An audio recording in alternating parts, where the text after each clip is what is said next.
হুতিদের একের পর এক ক্ষেপণাস্ত্রের আঘাতে কেঁপে উঠল ইসরায়েলের রাজধানী তেল আবিবের কেন্দ্রস্থল। বিশ্বের সবচেয়ে সুরক্ষিত আকাশ প্রতিরক্ষা ব্যবস্থা দাবি করা হলেও হুতিদের এ হামলা ঠেকাতে ব্যর্থ হয়েছে নেতানিয়াহু প্রশাসন।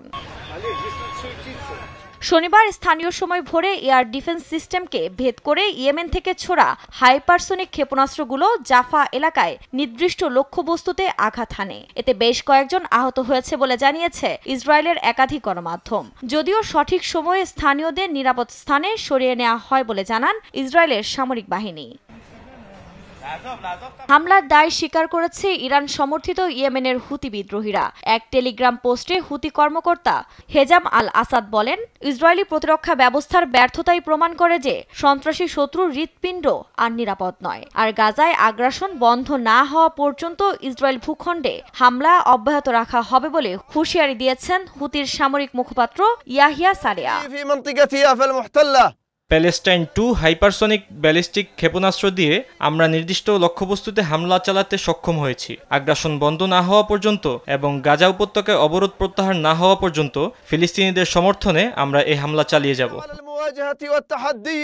হুতিদের এ হামলার পর ইসরায়েলিদের জনমনে আতঙ্ক বিরাজ করছে। গণমাধ্যমে নিজেদের অভিজ্ঞতার কথা শেয়ারও করেছেন তারা। রাতে সাইরেন বাজার কিছুক্ষণ পরেই আমার ভবনে ঠিক পেছনে ক্ষেপণাস্ত্রটি আঘাত করে। দ্বিতীয় তলার সবকিছু উড়ে গেছে। আমার ঘরের দরজা জানালা কাঁচ ভেঙে গেছে। ওই মুহূর্ত কতটা ভয়ঙ্কর ছিল তা আমার পক্ষে প্রকাশ করা সম্ভব না।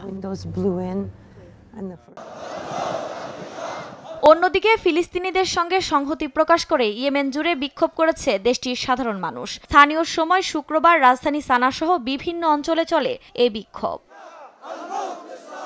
এদিকে গাজা যুদ্ধ শুরু হওয়ার পর থেকে নিয়মিতভাবে ইসরায়েলের দিকে ক্ষেপণাস্ত্র হামলা চালাচ্ছে ইয়েমেনের ইরান সমর্থিত হুতি বিদ্রোহীরা। এমনকি লোহিত সাগর ও এডেন উপসাগরেও ইসরায়েলি ও তাদের মিত্রদের জাহাজে নিয়মিত হামলা চালায় তারা। প্রতিশোধ হিসেবে ইয়েমেনের বিভিন্ন লক্ষ্যবস্তুতে হামলা চালিয়ে আসছে ইসরায়েলও।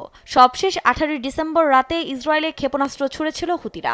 এর জবাবে ইয়েমেনের তেল গ্যাস সহ বিভিন্ন বেসামরিক বাণিজ্যিক অবকাঠামোতে বিমান হামলা চালায় ইসরায়েলি বাহিনী। এতে নিহত হন অন্তত 9 জন, যার জবাবে হামলা চালালো বিদ্রোহী গোষ্ঠীটি। আফরিন মৌ, নিউজ ডেস্ক, দেশ টিভি।